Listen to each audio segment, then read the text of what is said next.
रहमान रहीम। Dear students, आज हम जो टॉपिक पढ़ने जा रहे हैं वो है Newton laws of motion.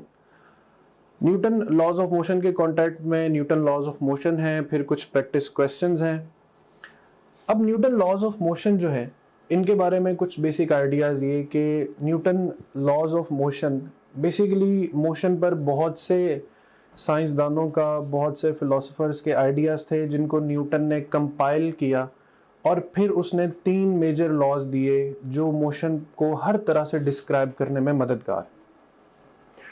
Newton का पहला लॉ, ये जिसे फर्स्ट लॉ ऑफ मोशन भी कहते हैं, इसे लॉ ऑफ इनर्शिया भी कहा जाता है। इनर्शिया क्या चीज है, इसको मैं अभी फर्दर एक्सप्लेन करता हूं। न्यूटन का जो फर्स्ट लॉ है ये बेसिकली हमें quantitative definition of force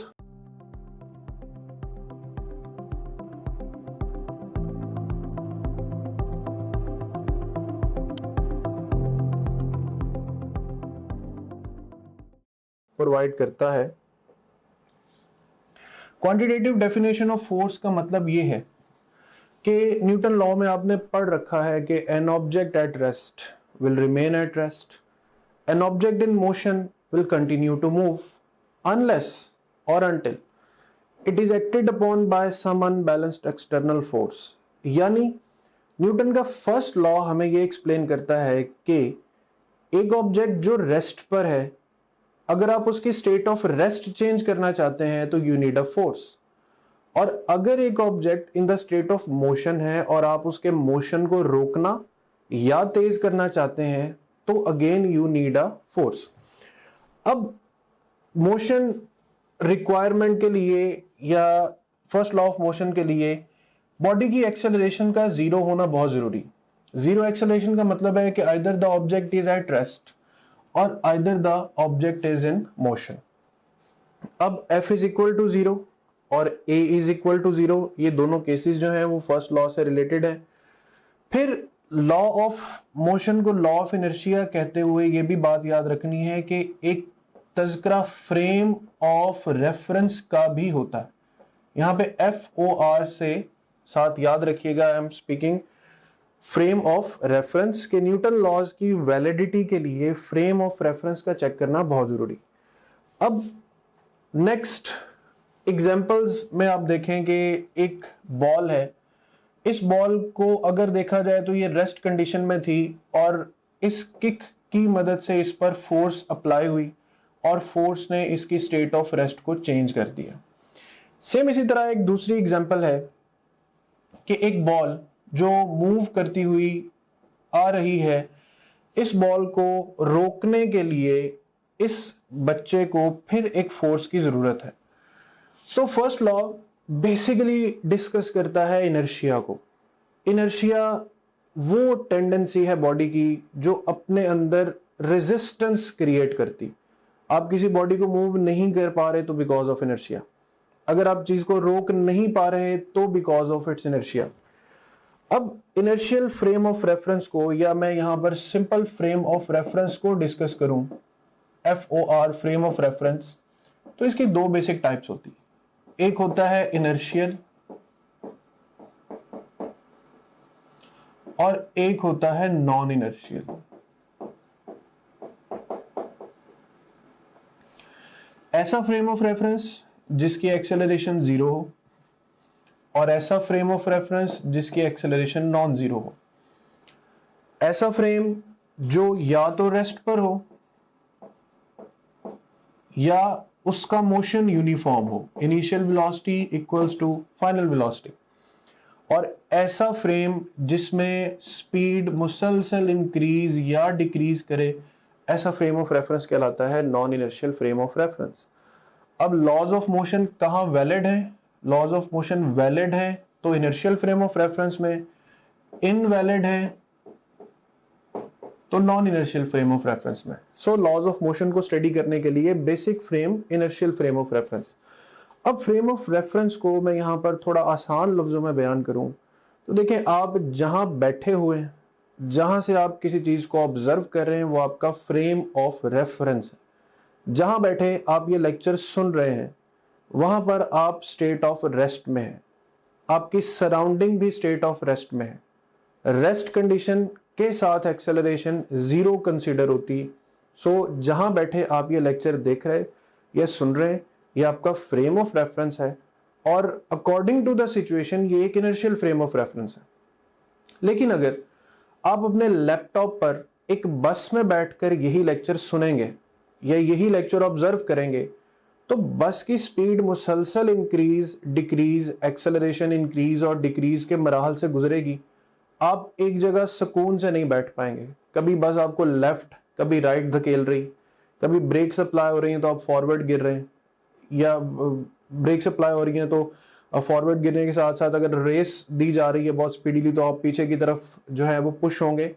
so उस सिचुएशन को देखें कि वो बस आपका फ्रेम ऑफ रेफरेंस है, लेकिन उस फ्रेम ऑफ रेफरेंस में आप कोई काम सुकून से नहीं कर पा रहे। So better option is this कि ऐसा फ्रेम ऑफ रेफरेंस चूज करें जो आपको आज़ादाना तरीके से काम करने की या मूव करने की सहूलत जो है वो मुहैया करे। सो वैलिड फ्रेम ऑफ रेफरेंस या इनर्शियल फ्रेम ऑफ रेफरेंस वो है जो हमें इजीली रेस्ट या स्टेट ऑफ मोशन में रहने की कंडीशन प्रोवाइड करता है। अब अर्थ के बारे में यूं तो कहा जाता है कि ये एक non inertial frame of reference है, लेकिन कुछ बातें मैं यहां पर क्लियर करना चाहूंगा कि let's say it's sun and this is the orbit of Earth. जमीन का ऑर्बिट ना तो पूरी तरह सर्कुलर है और ना ये ऑर्बिट ऐसा है कि सूरज इसके सेंटर में हो। कुछ पॉइंट्स ऐसे हैं जहां जमीन सूरज से बहुत दूर गुजरती है और कुछ पॉइंट जहां जमीन सूरज के बहुत करीब से गुजरती। जब जमीन सूरज के बहुत दूर से गुजरती है तो जमीन की स्पीड बहुत स्लो होती। कर्वेचर के बहुत बड़े होने की वजह से जमीन की स्पीड स्लो है, और जब जमीन सूरज के बहुत करीब से गुजरती है तो जमीन की स्पीड बहुत तेज या बहुत फास्ट होती। अब कहने को जमीन का स्लो होना या तेज होना एक्सेलरेट होना है। एक्सेलरेट होने का मतलब है कि आप non inertial frame of reference में रह रहे हैं, लेकिन ये चेंजेस इतनी माइनर हैं, इतनी नॉन फीलेबल चेंजेस हैं कि हम सिंपली ये कह सकते हैं कि अर्थ अगरचे non inertial frame of reference है मगर इसे कंसीडर इनर्शियल ही किया जाता है। सो जमीन पर बैठकर, जमीन पर रहते हुए आप लेबोरेटरी में जो एक्सपेरिमेंट करते, देखते, सुनते हैं जिन भी चीजों को, वो आप एक इनर्शियल फ्रेम की तरह एक्ट कर रहे हैं, क्योंकि ये जमीन का स्लो होना या तेज होना ये आपके डेली लाइफ को इतना इफेक्ट नहीं करता। तो याद रखना है कि Earth is a non inertial but Earth is considered as an inertial for observations. इसके बाद हम इनर्शिया को थोड़ा और डिटेल में डिस्कस करते हैं कि property of matter by which it continue in its existing state of rest और यूनिफॉर्म मोशन। इनर्शिया यूं समझ लें कि मैटर की एक जिद का नाम है। मैटर की ऐसी जिद कि जिसमें मैटर अगर रेस्ट पर है तो matter does not want to move, matter अगर मोशन में है तो matter does not want to stop, matter की डायरेक्शन चेंज करने की कोशिश कर रहे हैं तो matter does not want to या matter do not want to change its direction. यही तीन चीजें मैं एग्जांपल्स के साथ कोट करता हुआ आगे चलूंगा कि इनर्शिया ऑफ रेस्ट क्या है। मैटर की वो जिद जिसमें मैटर अपनी स्टेट ऑफ रेस्ट को चेंज नहीं करना चाहता। फिर यहां पर एक और बहुत इंपॉर्टेंट सा पॉइंट मैं डिस्कस करूंगा कि फोर्सेस जो होती हैं वो बॉडीज के दरमियान आप उनको जितना ज्यादा टाइम देंगे दो बॉडीज को इंटरेक्शन का, फोर्सेस उतनी ज्यादा ट्रांसमिट होंगी दो ऑब्जेक्ट्स में। और अगर आप बहुत स्पीडीली कोई एक्शन परफॉर्म करेंगे तो फोर्सेस को ट्रांसमिट होने का टाइम नहीं मिलेगा। फॉर एग्जाम्पल कि अक्सर आप एक एक्सपेरिमेंट देखते हैं स्कूल कॉलेजेस में कि एक ग्लास के ऊपर एक पेपर रख के हम उसके ऊपर एक कॉइन प्लेस करते हैं। अब अगर हम इस कॉइन को बहुत स्लोली या इस पेपर को बहुत स्लोली पुश करेंगे तो स्लो मूवमेंट की वजह से जो फोर्स है, इलेक्ट्रोमैग्नेटिक फोर्स ऑफ एटम्स या फोर्स ऑफ फ्रिक्शन जो है वो इस कॉइन को भी ट्रांसमिट होगी और पेपर के साथ साथ ये कॉइन भी खिंचता चला आएगा। लेकिन अगर आप इस पेपर को बहुत स्पीडीली इसके नीचे से खींच देंगे तो फिर कॉइन अपनी जगह पर रहेगा, यानी उसको फोर्स ट्रांसमिट नहीं होगी, वो अपनी स्टेट ऑफ रेस्ट को कंटिन्यू करेगा and it will fall back to the glass. यही एक्सपेरिमेंट इंटरनेट पर वीडियोस में कुछ यूं भी पढ़ा है कि लोग अंडों जैसे ही आप अपनी topgrade.bk की ब्राउजर ऐप में लॉगिन होंगे, आपको ये हमारा होम पेज नजर आएगा। इसमें ये पहला जो सेक्शन है ये आपके सब्जेक्ट से रिलेटेड मटेरियल का है। सेकंड सेक्शन जो एक्स्ट्रा सपोर्ट और गाइडेंस आपको रिक्वायर्ड है ये उसके हवाले से है। थर्ड जो सेक्शन है ये डिफरेंट की स्टैटिस्टिक्स एंड टॉपग्रेड की, जो कि आपका हमारे पे कॉन्फिडेंस इंक्रीज करेंगे। एंड लास्ट ऑफ ऑल ये एग्जीक्यूटिव समरी है आपकी ओवरऑल प्रिपरेशन की प्रोग्रेस के हवाले से। सो सबसे पहले सेक्शन को हम एक्सप्लोर करते हैं। इसमें से आप किसी भी सब्जेक्ट पे क्लिक करें, से हमारे पास ये सब्जेक्ट्स हैं biology, physics, chemistry, English, logical reasoning. इनमें से किसी भी सब्जेक्ट पे आप क्लिक करें तो आपको उस सब्जेक्ट में उसके वीडियो लेक्चर्स, रिवीजन नोट्स और प्रैक्टिस क्वेश्चन मिलेंगे। आप वीडियो लेक्चर्स पे क्लिक करेंगे तो उस सब्जेक्ट के सारे यूनिट्स या सेक्शंस आपके सामने ओपन हो जाएंगे। आप किसी भी सेक्शन को चूज करेंगे, उस सेक्शन के सारे टॉपिक्स ओपन हो जाएंगे। इनमें से जिस मर्जी टॉपिक को आप चूज करें, आप उसके वीडियो लेक्चर्स को यहाँ से वॉच वीडियो बटन क्लिक करके देख सकते हैं, right, like this over here. So ये वीडियो लेक्चर आपके सामने ये आ गया। अगेन टू न्यूरल पाथवे, इसमें भी एक हमारे पास, अगर आप जाते हैं फास्ट रिवीजन नोट्स पे, सो जिन स्लाइड्स को यूज करके हमने वीडियो लेक्चर्स रिकॉर्ड किए हैं, अब उन्हीं स्लाइड्स को आप यहाँ से रिवाइज कर सकते हैं। देख सकते हैं आपने फास्ट रिवीजन नोट्स पे क्लिक किया, इसमें सारे के सारे सेक्शन फिर ओपन हो गए। तो यहाँ पे एक बात मैं आपको बताना चाहता हूँ कि जो भी सेक्शन इंपॉर्टेंट है एग्जाम के पॉइंट ऑफ व्यू से, हमने उनके साथ इंपॉर्टेंट का टैग भी लगाया हुआ है, keeping in view the previous exam friends. Anyways, तो यहाँ पे आप किसी भी सेक्शन को चूज करें। सी सेल स्ट्रक्चर एंड कॉन्सेप्ट को मैं चूज करता हूँ, इसके सारे टॉपिक्स ओपन हो गए। इनमें से किसी भी टॉपिक को आप पिक करेंगे तो आप उसकी वो स्लाइड्स देख सकते हैं जिनसे उस टॉपिक का वीडियो लेक्चर रिकॉर्ड हुआ है। तो काफी सारा टाइम है आपका वो सेव होगा, आपको लेक्चर नोट करने की जरूरत नहीं है, आपको बने बनाए नोट्स मिल रहे हैं for the fast revision, rather super fast revision of the lectures. उसके बाद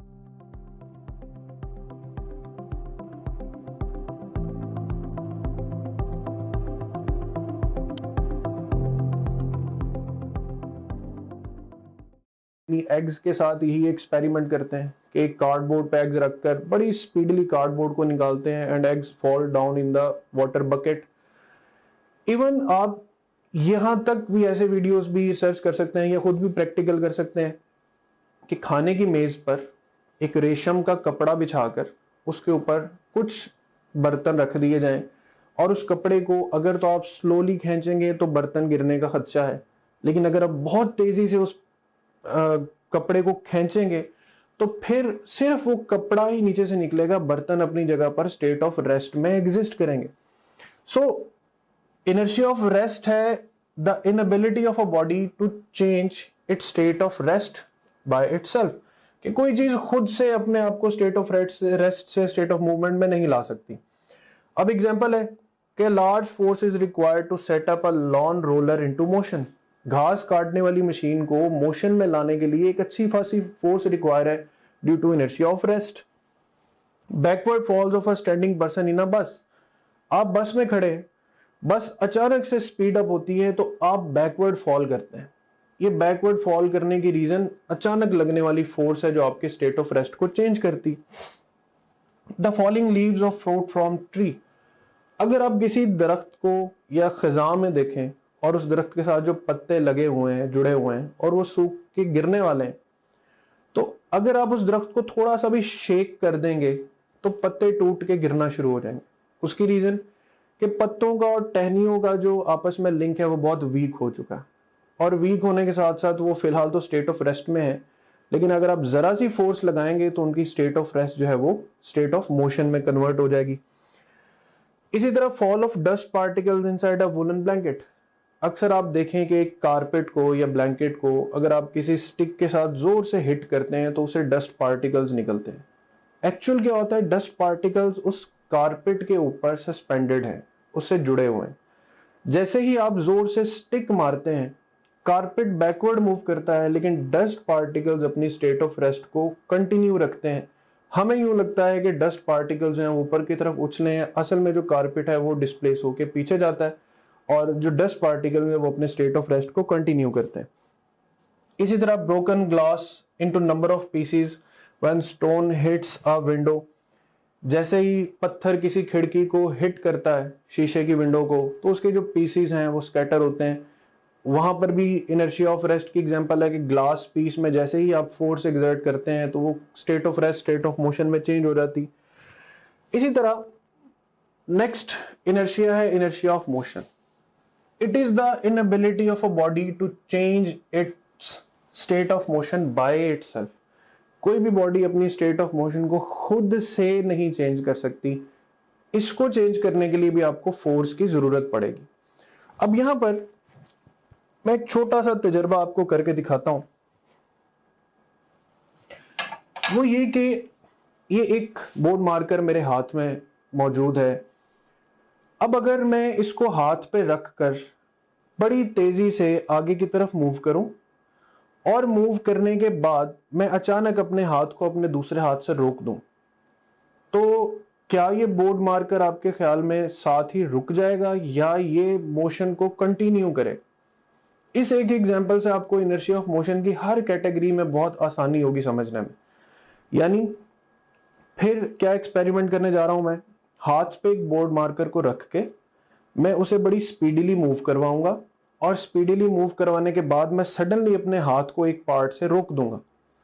और हाथ को एक पार्ट से रोकने पर आप देखेंगे कि ये बोर्ड मार्कर नहीं रुकेगा, ये अपना मोशन कुछ हद तक कंटिन्यू करेगा। Just see the view here कि मैंने अपने हाथ पर रख के इसको मूव करवाया और अपने हाथ को अचानक रोका। मेरा हाथ वहीं रुक गया है मगर ये बोर्ड मार्कर अपना मोशन कंटिन्यू कर रहा है। अब ये बाद में डिसकंटिन्यू क्यों हुआ? That's because of gravitational forces. So देखें कि जब किसी गाड़ी में लेट्स से ये कोई व्हीकल है, लेट्स से इसके बिल्कुल लास्ट सीट पे कोई पर्सन सिटिंग है और इसको हमने किसी चीज से पुश करके स्पीड दे दी और अचानक ये किसी चीज में जाके स्ट्राइक करेगा, तो इस कैरी का या इस व्हीकल की जो स्पीड है वो जीरो हो जाएगी। लेकिन इसके अंदर जो ऑब्जेक्ट जो पर्सन एग्जिस्ट कर रहा है उसकी स्पीड सडनली जीरो नहीं होगी। उसके पास चूंकि स्पेस है अभी मूवमेंट के लिए, सो अपने इनर्शिया ऑफ मोशन की वजह से it will continue to move towards the boundary of the vehicle. यही चीज एक्सीडेंट्स में नुकसान पहुंचाती है कि गाड़ी जो मूव कर रही है उसमें बैठा ड्राइवर या पैसेंजर उतनी ही रफ्तार से मूव कर रहे हैं जिससे गाड़ी, अगर गाड़ी सडनली कहीं पर टकराती है, हिट करके उसकी स्पीड जीरो हो जाती है, तो उसके अंदर मौजूद शख्स की स्पीड फौरन जीरो नहीं होती। वो अपना मोशन कंटिन्यू करेगा। अब कंटिन्यू करने के बाद चूंकि आगे भी गाड़ी की बॉडी ही एग्जिस्ट कर रही है, सो सडनली उसका सर टकराएगा स्टीयरिंग के साथ। इसी तरह इनर्शिया ऑफ मोशन की एग्जांपल कि लॉन्ग जंपर जो होता है वो इतनी दूर से भाग के आता है। भाग के क्यों आ रहा है? वो इनर्शिया ऑफ मोशन अटेन करता है। फिर सडनली वो एक पांव पे एक जगह पे पांव रख के अपने आप को उछालता है। अब उछालने पे आप ये इमेजिन करेंगे वो सीधा ऊपर क्यों नहीं जा रहा, वो पैराबोलिक पाथ अडॉप्ट करता है। उसकी रीजन कि बहुत दूर से भाग कर आते हुए उसने अटेन किया है मोशन। अब वो सडनली जंप करेगा तो उसका इनर्शिया ऑफ मोशन उसको कंटिन्यू करवाएगा उसी मोशन को। इसी तरह थर्ड टाइप ऑफ इनर्शिया है inertia of direction. Inertia of direction है कि हम अक्सर गाड़ी में मूव करते हुए देखें, ये एक व्हीकल है, इसके अंदर ये एक पैसेंजर है। अगर तो ये जा रहा है स्ट्रेट लाइन में तो व्हीकल और पैसेंजर दोनों का लाइन ऑफ मोशन सेम है, दोनों स्ट्रेट लाइन मोशन या इनर्शिया ऑफ मोशन को कंटिन्यू करेंगे। लेकिन अगर कहीं पर ऐसा हो कि कोई टर्न आए और गाड़ी को टर्न लेना पड़े, तो गाड़ी जो है उसने अपनी डायरेक्शन चेंज की है लेकिन ये पैसेंजर अभी तक अपने मोशन को कंटिन्यू करना चाहता है।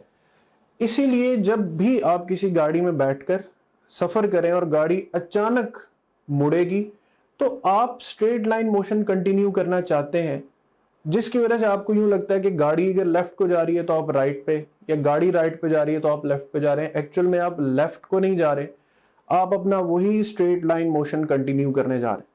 लेकिन गाड़ी टर्न लेकर जैसे ही फिर स्मूथली स्ट्रेट लाइन पे आती है आप उसमें रिलैक्स होकर बैठ जाते हैं। सो इनर्शिया ऑफ रेस्ट कि it does not let you to change your state of rest itself. Inertia of motion के कोई मूविंग बॉडी अपने आप को खुद से स्टॉप नहीं कर सकती या स्पीड अप नहीं कर सकती। इनर्शिया ऑफ डायरेक्शन की कोई बॉडी खुद से अपनी डायरेक्शन को चेंज या चेंज होती हुई डायरेक्शन को स्ट्रेट नहीं कर सकती। तो that is a link about law of inertia. इसके बाद आता है second law of motion, a force equals to mass times acceleration और simply F is equal to M A. अब देखने को ये बहुत सिंपल लॉ, लेकिन इसमें भी कुछ टेक्निकल पॉइंट्स जो है वो एग्जिस्ट कर सकते हैं। अब देखें, सेम फोर्स अगर हम अप्लाई करेंगे एक स्टोन पर और एक कार पर, तो क्या चीज इसमें डिफरेंस क्रिएट कर रही है? मास। जिसका मास कम है उसमें लार्ज एक्सेलरेशन प्रोड्यूस होगी, जिसका मास ज्यादा है उसमें स्मॉल एक्सेलरेशन प्रोड्यूस होगी।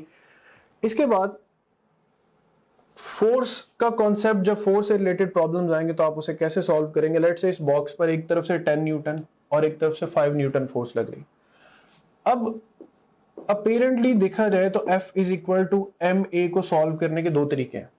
या तो आप क्या कर बैठेंगे, आप 10 प्लस 5 यानी total force is equal to mass times acceleration करेंगे।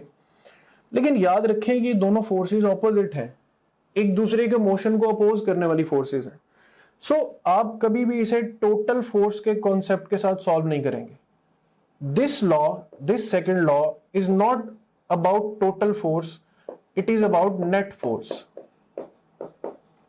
नेट फोर्स का मतलब F1 minus F2 must be equal to ma।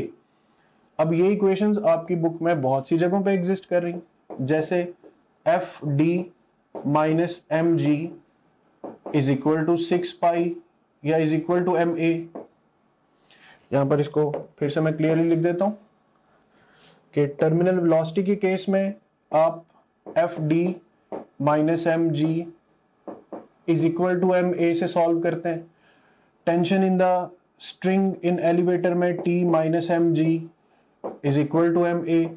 तो ये जो ma है यहां पर आप बखूबी देख रहे हैं कि ये नेट कंडीशंस के साथ चल रहा है, not with the total conditions. तो remember that F is equal to ma is always the net force. अब फोर्स, जिसे हमने कहा कि फर्स्ट लॉ ऑफ मोशन ये क्वांटिटेटिव डेफिनेशन देता फोर्स की, तो फोर्स की डेफिनेशन ये है कि it is an agency which tends to produce acceleration in a body. Tends to produce acceleration का मतलब है कि या ये स्टेट ऑफ रेस्ट को चेंज करने जा रही है या ये स्टेट ऑफ मोशन को चेंज करने जा रही। फोर्स न्यूटन्स में मेजर होती, बेस यूनिट्स में किलोग्राम मीटर पर सेकंड है। CGS यूनिट, स्मॉलर यूनिट, ये 1 dyne equals to 1 gram centimetre per second square यहां पर यूज होगा। और रिलेशन में यहां पर लिख रहा हूं कि 1 newton is equal to 10 raise to power 5 dynes. Again the relation is here. If same force is applied on two bodies then, अब यहां पर एक बड़ा इंपॉर्टेंट कॉन्सेप्ट मैं आपको क्लियर करता हूं। अगर आपसे पूछा जाए कि सूरज और जमीन दोनों का मास तो डिफरेंट है, दोनों का साइज भी डिफरेंट है, लेकिन एक और चीज कि जमीन सूरज के गिर्द घूम भी रही है, इन दोनों के दरमियान एक ही फोर्स एक्ट कर रही है और वो है फोर्स ऑफ ग्रेविटी। सवाल ये पूछा जाए कि सूरज और जमीन में से ज्यादा फोर्स कौन एग्जर्ट कर रहा है। अब अपेरेंटली अगर आप इसका आंसर सोचेंगे तो आपको यूं लगेगा कि इसका आंसर है सन, लेकिन ग्रेविटी एक म्यूचुअल फोर्स है जो जमीन और सूरज दोनों के मास के प्रोडक्ट की वजह से, यानी ये फोर्स तब प्रोड्यूस होती है जब m1 m2 से मल्टीप्लाई हो, और प्रोडक्ट के बाद इंडिविजुअल एग्जिस्टेंस की कोई लॉजिक नहीं बनती। फिर सूरज भी उतनी ही फोर्स लगा रहा है जितनी जमीन, लेकिन ये चीज सरप्राइजिंग है कि हाउ इज इट पॉसिबल कि सूरज भी उतनी ही फोर्स लगा रहा है जितनी जमीन लगा रही है।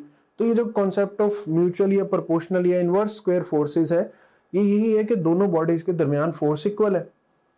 अब कॉन्सेप्ट ये है कि अगर दो बॉडीज पर सेम फोर्स अप्लाई होगी तो m1a1 या यूं कह लें F1 is equal to F2, फिर m1a1 is equal to m2a2, और यहां पर आप देख रहे हैं कि इनवर्स रिलेशन बन रहा है a1 by a2 is equal to m1 by m2। So listen के ma1 by a2 is equal to m2 by m1, inverse relation. अब इनवर्स रिलेशन में देखें कि लेट से ये मास ऑफ सन है तो ये बहुत ज्यादा है, इसीलिए इसमें जो एक्सेलरेशन है वो बहुत माइनर है। मास ऑफ अर्थ बहुत कम है, इसीलिए उसमें जो अमाउंट ऑफ एक्सेलरेशन है वो बहुत ज्यादा है। अब इसको और बेटर अंडरस्टैंड करना है तो लेट से कि आपकी बॉडी और जमीन के दरमियान फोर्स ऑफ ग्रेविटी एक म्यूचुअल फोर्स है। जितनी फोर्स है ग्रेविटी आपको खींचेगी, उतनी ही फोर्स है आप भी जमीन को खींच रहे हैं, लेकिन जमीन आपकी तरफ क्यों नहीं आ रही, आप ही क्यों जमीन की तरफ जा रहे हैं? The answer is the inverse ratio of या inverse relation of mass and acceleration. आपका मास कम है सो आप में एक्सेलरेशन ज्यादा फील होगी, जमीन का मास बहुत ज्यादा है इसलिए उसकी एक्सेलरेशन माइनर है। तो ये एक म्यूचुअल फोर्स का कॉन्सेप्ट है कि सूरज और जमीन के दरमियान फोर्सेस इक्वल है, बिग एंड स्मॉल चार्जेस के दरमियान फोर्सेस इक्वल होंगी क्योंकि वो भी प्रोडक्ट ऑफ चार्जेस पे डिपेंड करती। इसी तरह एक्सेलरेशन किस तरह प्रोड्यूस होगी, acceleration is ratio of force and mass. Lastly हमारे पास है third law of motion. Third law of motion states that for every action there is an equal and opposite reaction. Fa force of action is equal to negative of force of reaction. अब third law में कुछ basic points हैं जो बहुत जरूरी है समझना कि action and reaction can never balance each other. देखिए बैलेंस के लिए जरूरी है कि एक ही बॉडी पर दो फोर्सेस लगे, जबकि एक्शन रिएक्शन ये है कि एक दीवार पर अगर आप पंच जो है वो हिट करेंगे तो एक्शन एग्जर्ट होगा दीवार पर और रिएक्शन एग्जर्ट होगा पंच पे। ये दोनों फोर्सेस एक बॉडी पे एक्ट नहीं कर रही। ये इसी तरह है जैसे एक फोर्स दीवार को इस तरफ और एक फोर्स पंच को इस तरफ लेकर जाना चाहती है, तो it will not be a balance case. Balance case is this कि एक ही बॉडी पर दोनों फोर्सेस का एग्जर्ट होना, so action reaction can never balance each other. Action and reaction can not balance each other again. Force always come in pairs. तो action और reaction या Newton third law का एक और मेजर कॉन्सिक्वेंसेस ये है कि नेचर में जितनी फोर्सेस एग्जिस्ट करती हैं वो सब पेयर्स में एग्जिस्ट करती हैं। How in pairs? जैसे आप सेंट्रीपिटल फोर्स का एक एग्जैक्ट रिएक्शन जानते हैं, centrifugal force. So forces always come in pair, every action will have equal and opposite reaction. For example आप पानी में तैर सकते हैं तो because of action of hand and reaction of water. लेकिन अपने आप को इसी स्टेट में अगर आप फ्री स्पेस में ले जाएं, आप जितने मर्जी हाथ पांव मार लें, आप 1 सेंटीमीटर भी आगे नहीं बढ़ सकते। रीजन, स्पेस में कोई ऐसा एजेंट या ऐसी एजेंसी नहीं है जो आपके एक्शन को रिएक्शन में बदल सके। सो हम जिस एनवायरनमेंट में रहते हैं वहां पर every action has equal and opposite reaction. So dear students, अब हम कुछ क्वेश्चंस प्रैक्टिस करेंगे about laws of motion. For example पहला क्वेश्चन है कि what is the net force of the given figure. इस फिगर में नेट फोर्स अभी कुछ देर पहले भी मैंने डिस्कस की कि नेट फोर्स आती है डिफरेंस से और टोटल फोर्स आती है सम से। सो नेट फोर्स है 10 में से आप 5 को माइनस करेंगे तो 5 newton will be the right answer.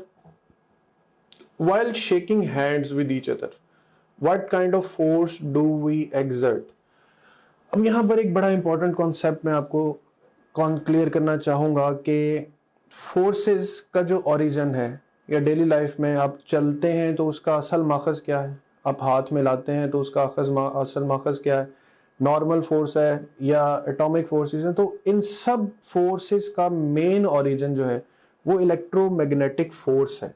Electromagnetic force electric form में भी एग्जिस्ट कर रही है, मैग्नेटिक फॉर्म में भी एग्जिस्ट कर रही है। टेंशन, अब टेंशन भी क्या है? टेंशन में आप किसी भी चीज को स्ट्रेच करते हैं तो उसके मॉलिक्यूल्स या आइटम्स के दरमियान डिस्टेंस चेंज होता है और वो डिस्टेंस दोबारा से रिकॉइल होगा तो because of electromagnetic force. Spring forces, normal, friction, viscosity, buoyancy, all the forces have one single origin and that is electromagnetic force. So whenever you shake hand with one another, so it is possible because of the friction, and friction is actually the electromagnetic force.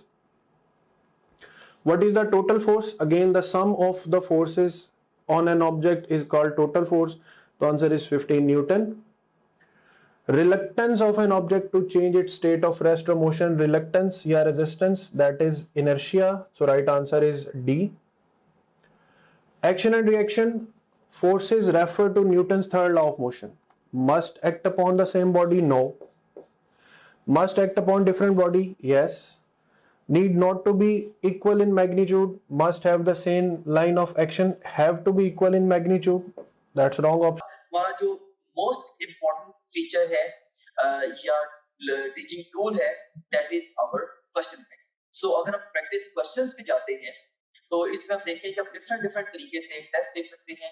सो आप जैसे मर्जी mind में define कर लें कि आपने किसी एक टॉपिक का टेस्ट देना है, या एक चैप्टर का, एक यूनिट का, क्वार्टर सिलेबस का, हाफ सिलेबस का, फुल सिलेबस का, जो मर्जी सिलेबस आप डिफाइन कर लें, उस डिफाइंड सिलेबस में से 20 तरीकों से आप टेस्ट दे सकते हैं। कैसे? जैसे जो भी सिलेबस आपके माइंड में डिफाइंड है, आप चाहें तो उस सिलेबस के हमारे पास जो अवेलेबल ऑल क्वेश्चन उनका टेस्ट दे सकते हैं, या जो आपने टॉपलेट.pk पे आप प्रैक्टिस करते रहे हैं, तो आप चाहते हैं कि आपने दोबारा may be second third time आप टेस्ट दे रहे हैं, आप चाहते हैं कि मेरे पास सिर्फ और सिर्फ उस सिलेबस के अनसीन क्वेश्चन का टेस्ट आए, आप वो भी दे सकते हैं। इसके अलावा इनकरेक्ट क्वेश्चन के टेस्ट देते हुए जो सवाल आपके गलत हुए थे, आप उन गलत सवालों का टेस्ट अलग से क्रिएट कर सकते हैं। से अगर आपने फिजिक्स के 20 टेस्ट दिए हैं, उनमें से आपका कोई मे बी आपके कोई 30 क्वेश्चन रॉन्ग हुए थे, उन 30 रॉन्ग क्वेश्चन का इकट्ठा टेस्ट भी आप क्रिएट कर सकते हैं। और इसी तरीके से जो जिन क्वेश्चन को आपने टेस्ट के दौरान बुक मार्क किया, तो उनका टेस्ट कॉल कर सकते हैं। जो टेस्ट आपने अटेम्प्ट किए थे क्वेश्चन, उनका टेस्ट कॉल कर सकते हैं, अनअटेम्प्टेड का, और इवन यानी कि टेस्ट देते हुए आपने जिनको अटेम्प्ट किया था और टेस्ट देते हुए जिनको आपने अटेम्प्ट नहीं किया था, ये अनसीन से डिफरेंट है। अनसीन का तो मतलब ये है कि वो टेस्ट में कभी आए नहीं आपके। इसके अलावा आप देख सकते हैं कि इवन पास्ट क्वेश्चंस का बहुत बड़ा पूल यहाँ पे मौजूद है। अगर हम गौर करें, देखें कि ईकैट के, नम्स के, NMD CAT, AKU, MD CAT Punjab के और ईटा केपीके के, ये इवन जो पीएमसी के जो सैंपल पेपर्स हैं, उनके टॉपिक वाइज पास्ट क्वेश्चंस देखिए यहाँ पे मौजूद है ओवरऑल। अब किसी भी टैब पे क्लिक करें, सारे के सारे एक्चुअल पास्ट क्वेश्चंस जब वो आ जाएंगे। ऑफ कोर्स ये सारे के सारा बड़ा इंपॉर्टेंट टूल है, क्योंकि पूरे पाकिस्तान से बड़े मेन एग्जामिनर्स ने, बड़े सीनियर एग्जामिनर्स ने ये डेवलप किया होगा। एनीवेज, इसमें से किसी भी आप टॉपिक को चूज करें, से मैं यहाँ पे सारे टैग्स को चूज कर लेता हूँ, तो हमारे पास ये सारे के सारे टॉपिक्स आ गए।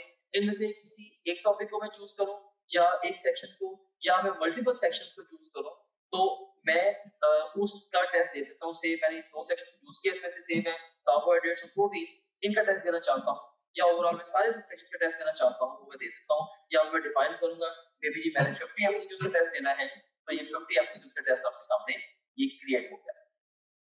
सो ये आपके सामने आ गई है जी टेस्ट की स्क्रीन, जिसमें आप देख सकते हैं कि ये ईटा केमिकल का पास्ट क्वेश्चन है, ये स्टेटमेंट है, ये ऑप्शंस हैं। इसमें ओवरऑल ये देखिए कि इसमें अगर हमने क्लिक किया तो आपका ये करेक्ट आंसर भी सामने आ गया। अगर आप इसकी एक्सप्लेनेशन देखनी है तो वो भी आप देख सकते हैं।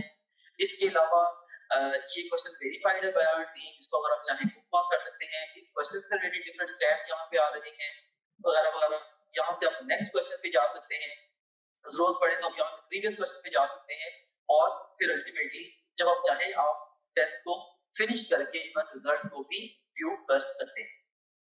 ऑलराइट, सो इस तरह से ये टेस्ट आपने इसको रिजल्ट को व्यू कर लिया। एनीवेज, इसके बाद अब हम चलते हैं दोबारा अपने होम पेज की तरफ।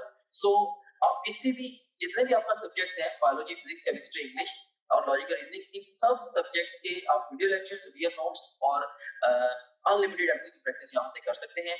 जितने भी आप प्रीवियस टेस्ट, जो भी टेस्ट आपने दिए होंगे, अगर आप प्रीवियस टेस्ट पे क्लिक करेंगे वो सारे टेस्ट आपके यहाँ पे आ रहे होंगे। इसके अलावा जो आपकी जो ओवरऑल प्रोग्रेस है, उसकी जो डिटेल है वो सारी की सारी यहाँ पे आ रही है। डिफरेंट सब्जेक्ट में आप कैसे जा रहे हैं, डिफरेंट सब्जेक्ट्स में, डिफरेंट चैप्टर्स में और डिफरेंट टॉपिक्स में आप कैसे जा रहे हैं, वो सारी की सारी डिटेल यहाँ पे आ रही है। इसके अलावा फुल लेंथ पेपर्स हैं जो कि जस्ट लाइक रियल एग्जाम है। यहाँ से किसी भी फुल लेंथ पेपर को किसी भी टाइम पे लॉन्च कर सकते हैं, अपनी तरीके शुरू में या इवन मिड सेशन में जाके नियर द एग्जाम आप इन को जब चाहे आप अटेम्प्ट कर सकते हैं। उसके बाद फिर सपोर्ट मटेरियल है, इसमें इनको वीडियो रिव्यूज हैं, डिफरेंट स्टूडेंट्स हैं जिन्होंने टॉप ग्रेड से पढ़ा, वो आपको गाइड कर रहे हैं हमारे सिस्टम के हवाले से भी, ओवरऑल तैयारी के हवाले से भी। आप उन बच्चों से गाइडेंस ले सकते हैं। इसके अलावा हमारे ये टेस्टिमोनियल्स हैं, जो पूरे पाकिस्तान में हजारों स्टूडेंट्स हमसे पढ़ रहे हैं, वो हमारे बारे में क्या कहते हैं, उसकी डिटेल यहाँ पे आप देख सकते हैं। इसके अलावा सिलेबस यहाँ पे गिवन है। अगर आप कंटेंट देखना चाह रहे हैं हमारे कोर्स का, वो सारे के सारे यहाँ पे ओवरऑल जो विजिबल है। And in addition to that, study schedules बड़ा एक अहम फीचर है, अहम मॉड्यूल है। इसमें 90 डेज, 60 डेज, 30 डेज और इवन 50 डेज का एनएमडी कैट का स्केड्यूल मौजूद है। आप अपनी नीड के अकॉर्डिंगली जिस मर्जी स्केड्यूल को फॉलो कर सकते हैं डिपेंडिंग अपॉन कि आप टाइम फ्रेम में किस जगह पे खड़े हैं। जैसे अगर आप एग्जाम, आपका 1 महीने के बाद एग्जाम है, ऑफ कोर्स आप 30 डेज वाला प्लान फॉलो करेंगे। अगर आपके एग्जाम में 2 हफ्ते रहते हैं तो आप 15 दिन वाला प्लान फॉलो करेंगे एंड सो ऑन। सो इसमें हमने आपको ये बताया है स्केड्यूल्स के अंदर ये गाइड किया है कि आपने गिवन टाइम को बेस्ट यूटिलाइज कैसे करना है।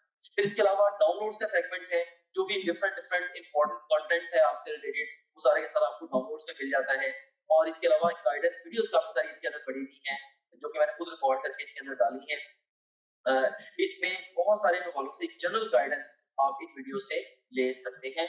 सो ये था हमारे पास ये हमारे पास गाइडेंस वीडियोस का ये सेगमेंट था। ओके, सो दिस वाज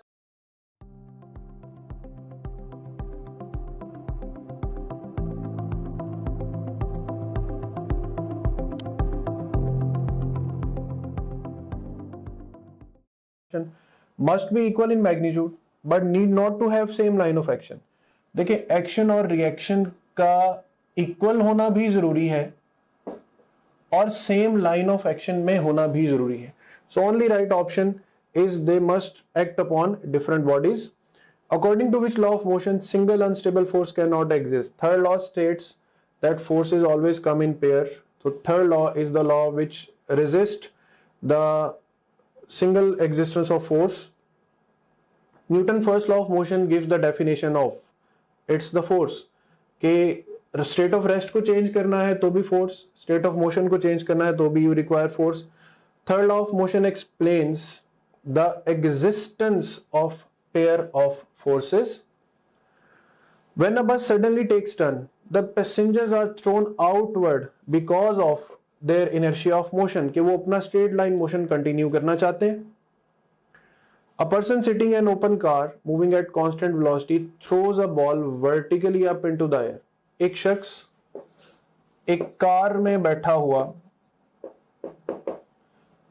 जो कार मूव कर रही है एक बॉल को अपवर्ड थ्रो करता है।